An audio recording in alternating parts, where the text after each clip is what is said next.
Good afternoon students. एक बार मैं फिर से लेकर हाजिर हूँ आपके लिए कक्षा 12 का विषय जीव विज्ञान का पहला चैप्टर जीवों में जन्म से अमीबा में द्वि विभाजन की प्रक्रिया। अभी तक आप लोगों ने पढ़ा जनन के प्रकार, लैंगिक अलैंगिक जनन के बारे में तथा उससे संबंधित अन्य प्रश्नों के बारे में।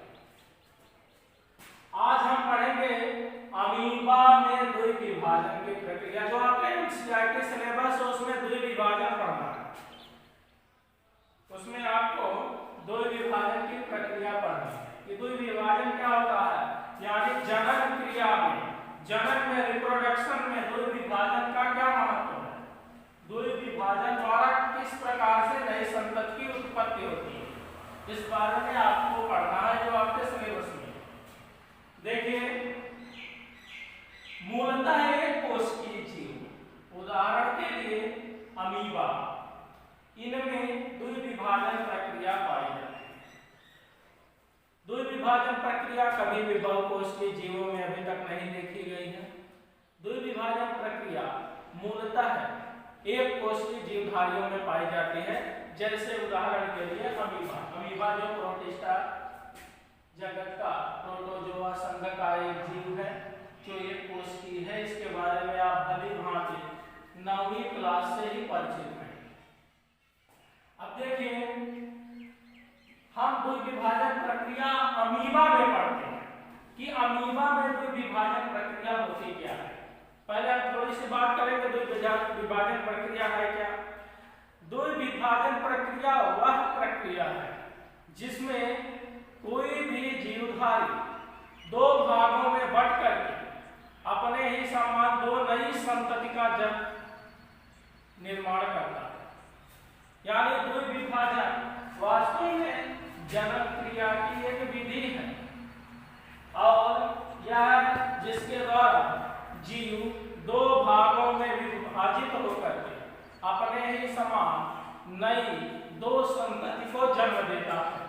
तो द्वि विभाजन मूलतः एक कोशिकीय जीवों में होता है, इस बात का ध्यान रखेंगे। यूनिसेलुलर एनिमल्स में होता है। अब उसी यूनिसेलुलर एनिमल्स यानी एक कोशिकीय जीवधारियों में से एक प्रमुख जीव अमीबा, जिसके बारे में हम चर्चा करेंगे।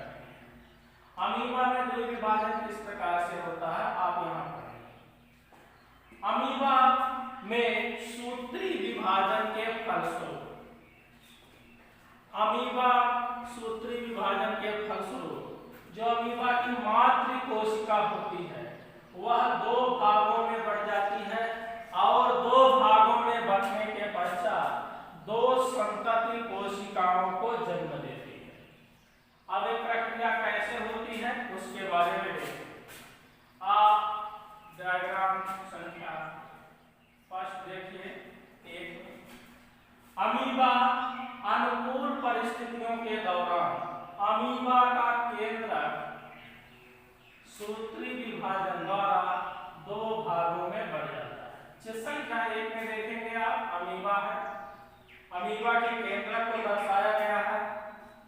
जिस संख्या 2 में देखेंगे आप, इसमें अमीबा में प्रक्रिया अनुकूल परिस्थिति के दौरान प्रारंभ होती है। और चित्र संख्या 3 में देखेंगे आप, अमीबा का केंद्र विभाजित हो रहा है अनुकूल परिस्थितियों के दौरान। अमीबा का केंद्र सूत्री विभाजन द्वारा दो भागों में बढ़ जाता है। यहाँ पर उस दशा को दिखाया गया है। उसके बाद देखिए चित्र संख्या 4, अमीबा का केंद्र जब दो भागों में बढ़ जाता है तो उसके पश्चात उसका कोशिका द्रव्य भी दो भागों में बढ़ जाता है और इस प्रकार से एक अमीबा विभाजित हो जाता है। द्वि विभाजन इस प्रक्रिया को कहते हैं और इससे दो पुत्री कोशिकाएं जन्म लेती हैं। देखिए एक बार आप पुनः सूत्री विभाजन द्वारा, अमीबा की सूत्री विभाजन द्वारा मातृ कोशिका सबसे पहले डिवाइड होती है।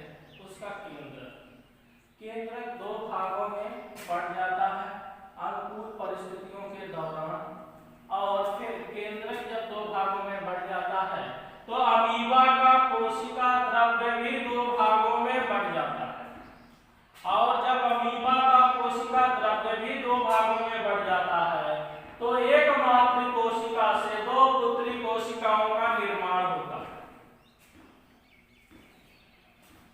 जितनी घटनाएं हैं उसे आप एक सारांश के तौर पर देखेंगे।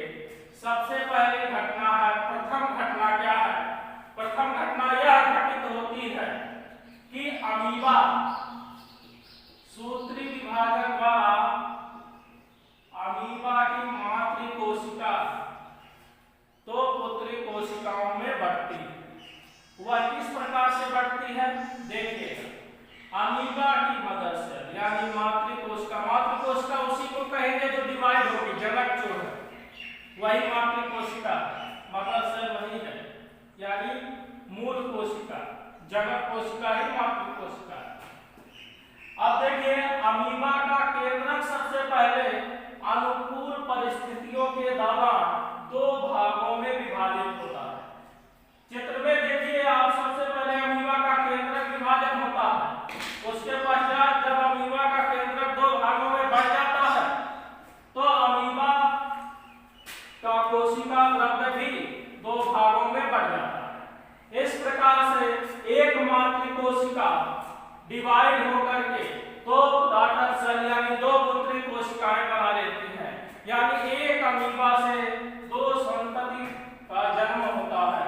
लेकिन दुख की बात यह है कि इस प्रक्रिया के समाप्त होने पर अमीबा की प्राकृतिक मृत्यु हो जाती है, यानी द्विविभाजक प्रक्रिया जब अमीबा करेगा तो इस प्रक्रिया को करने के बाद अमीबा की प्राकृतिक मृत्यु हो जाएगी। यानी जब एक अमीबा की मातृ कोशिका से यानी अमीबा से दो संतति कोशिकाओं का जन्म होगा तो फिर उसकी प्राकृतिक मृत्यु हो जाएगी, यानी अपने समान नए पुत्र की कोशिकाओं का बनाने के पश्चात उसकी डेथ हो जाएगी। तो हमें आशा है कि आप अमीबा में द्विविभाजन प्रक्रिया को पूर्ण रूप से समझ लिए होंगे, इसमें किसी प्रकार की समस्या नहीं होगी। यदि समस्या होती है तो आप कमेंट बॉक्स में जरूर लिखें।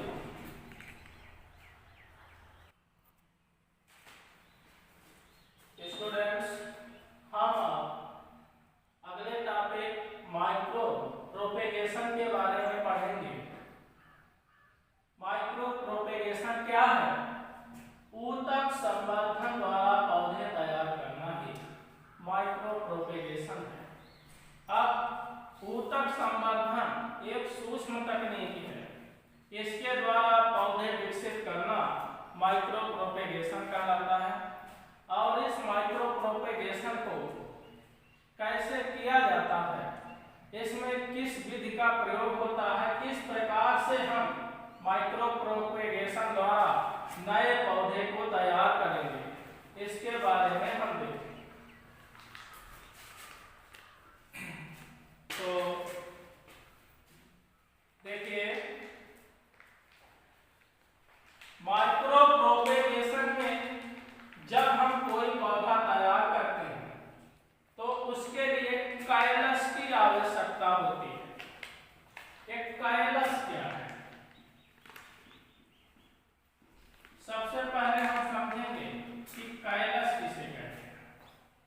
देखिए, कैलस तैयार करने के लिए हमें रोपण विधि पढ़ना, कलम लगाना जिसे कहते हैं, सियान यानी कलम लगाना, पौधे में कलम लगाना कैसे, कैलस तैयार करने के लिए इस विधि को पढ़ना जरूरी। देखिए, इसमें जब हम किसी घटिया लक्षण वाले पौधों के साथ उत्तम लक्षण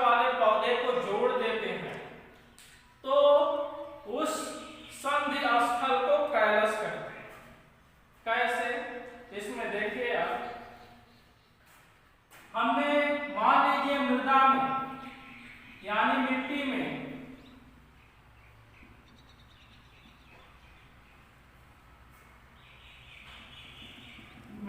हमने एक पौधे को रोपा, इसका रोपण किया। यह घटिया किस्म का पौधा यानी इसकी किस्म अच्छी नहीं है। अब हम क्या करते हैं कि इसकी शाखा से, इसकी ये ब्रांच है शाखा, इसमें एक उन्नत किस्म के पौधे की शाखा को जोड़ दें। इसके ब्रांच में एक दूसरे उन्नत किस्म के पौधे की शाखा को जोड़ दें। यहाँ पे ये उन्नत किस्म की शाखा का पौधा है।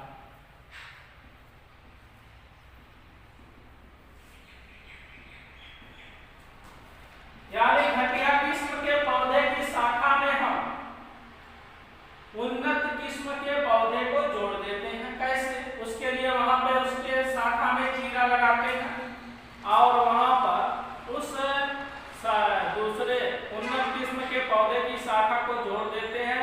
उसे धागे की सहायता से या दूसरे तरीकों की सहायता से भली भांति बांध देते हैं। अब देखिए यहाँ पर,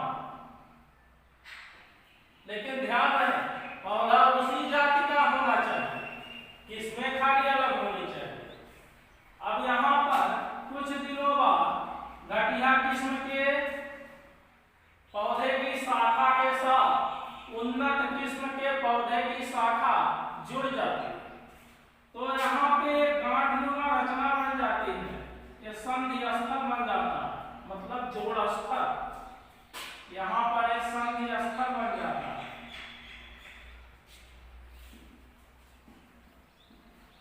और इसी संधि स्थल को कैलस कहते हैं।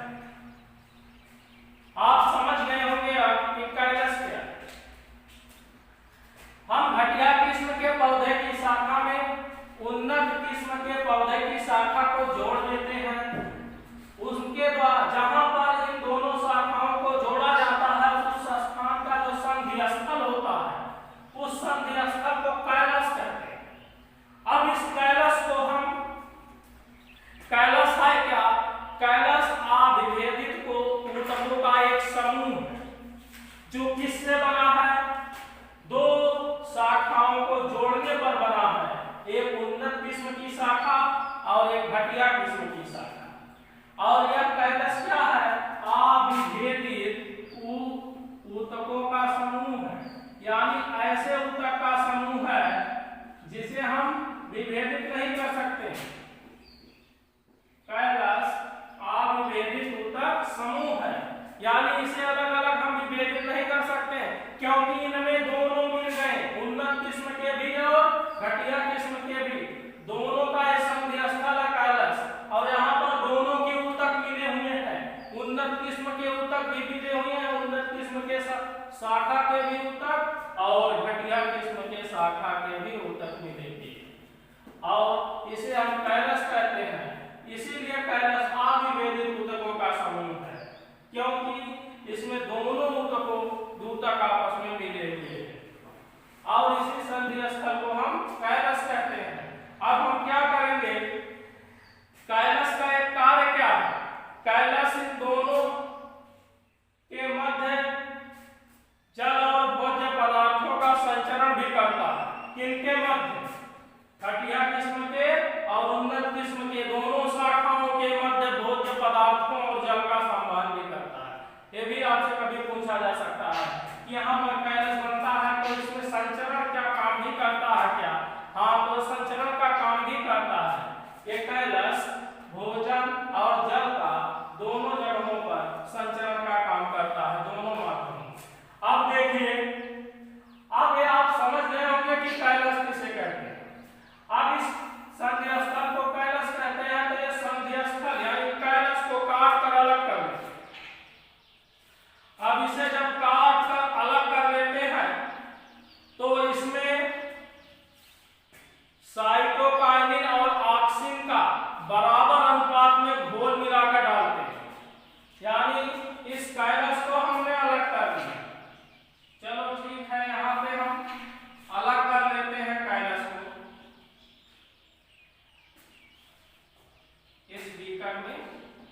ये मृदा है।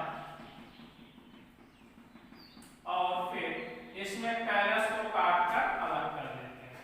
यहाँ से कैलस को काट कर अलग कर दिया और इस मृदा के खोल में डाल दिया कैलस को। ध्यान से समझिए, अब इस कैलस को डाल दिया इसमें। अब इसमें दो हार्मोनों को एक अनुपात में, उचित अनुपात है उसका क्या है, जैसे अनुपात उचित का मतलब अगर वो 2 ग्राम है तो भी 2 ग्राम रहे, ऐसा नहीं कि एक 2 ग्राम रहे और एक 10 ग्राम रहे, एक अनुचित अनुपात हो जाएगा। उचित अनुपात में 2 हार्मोनों को इसमें डाल देते हैं। वो 2 हार्मोन कौन कौन से हैं, एक ऑक्सिन है और एक साइटोकाइनिन है। इनके बारे में आप ग्रहणी क्लास में पढ़े हैं। ये दोनों प्लांट हार्मोन है, 10वीं में भी पढ़े हैं। प्लांट हार्मोन कुल 5 प्रकार के हैं, मैं आपको एक बार स्मरण करा दूं। उसमें ऑक्सिन, जिबरेलिन और साइटोकाइनिन ये तीनों वृद्धिकारी हार्मोन हैं, जबकि इथाइलिन और एब्सिसिक एसिड ये दोनों वृद्धिरोधी हार्मोन हैं। इस प्रकार से प्लांट हार्मोनों की संख्या कुल 5 है। अब इसमें से 2 हार्मोनों का यहाँ पे काम है, ये ऑक्सिन और एक साइटोकाइनिन। इन दोनों को आपस में उचित अनुपात में घोल बनाकर इस कैलस में डाल देते हैं, इस कैलस के ऊपर डाल देते हैं। अब जब कैलस के ऊपर डाल देते हैं तो हम देखते हैं कुछ दिनों पश्चात कि कैलस से जड़ व प्ररोह विकसित होने लगते हैं। जड़ और प्ररोह विकसित होने लगते हैं, यानी तना बनने लगता है और जड़ बनने लगता है। और धीरे धीरे देखेंगे इस मृदा के घोल में छोटे छोटे पादप तैयार हो जाएंगे, यानी स्मॉल प्लांट्स ग्रो कर जाएंगे, छोटे छोटे पौधे उत्पन्न हो जाएंगे। अब इस पौधे को वहां से निकाल लेंगे, यहाँ से, और इनको निकाल करके किसी मृदा के बड़े क्षेत्र में, उद्यान हो, खेत हो, वहां पर रोपित करेंगे और उसके पश्चात यह सुगमता से उत्पन्न हो जाएंगे। अब इन पौधों का फायदा क्या है, यानी माइक्रो प्रोपेगेशन से तैयार किए गए, ऊतक संवर्धन विधि से तैयार किए गए पौधों की महत्वता क्या है, उपयोगिता क्या है इसकी, उसके बारे में देखें। चलिए, ऊतक संवर्धन विधि आपने पढ़ा और इसकी जो उपयोगिता है वो हम अगले एपिसोड में आपको बताएंगे। तब तक के लिए बहुत बहुत